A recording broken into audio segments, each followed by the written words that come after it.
Talaga, ginalimutan ko yung ID ko. Okay, pasok. Patingin. Pasok. Manong guard, is it okay that I go pasok na? I forgot my ID. Ay, okay lang, Miss Ganda. Pasok na. Lo, ano yun? Matry nga. Oh my gosh, Manong Guard, is it okay that I'll go pasok na? I forgot po kasi yung ID eh. Yak! Hindi pwede, umuwi ka, ha? Ay, teka lang, Manong Guard, bakit yung isa pinapasok niyo po? First time niya lang daw makalimutan yung ID niya kaya pinapasok ko na. Oh lol, ay ako nga first time ko lang malimutan yung ID ko. Tapos yun pinapasok mo. Ang sabihin mo maganda lang yun kaya pinapasok mo.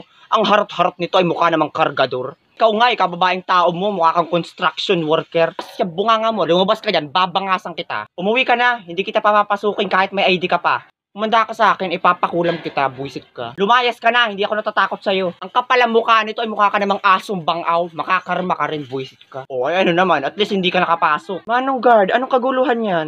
Ah, ma'am, ay wala po ito. Ma'am, yan pong mukhang kurikong na yan, ayaw kong papasukin samantalang yung magandang babae kanina pinapasok. Ay ma'am, wag po kayo maniwala dyan, sinungaling po yan. Oh lol! May video ako nung pinapasok mo yung babae kanina o panoorin nyo po. Okay na ineng, pumasok ka na. At ikaw Manong Guard, lumayas ka na dito at nakahanap na ako ng kapalit mo. Alam ma'am, totoo?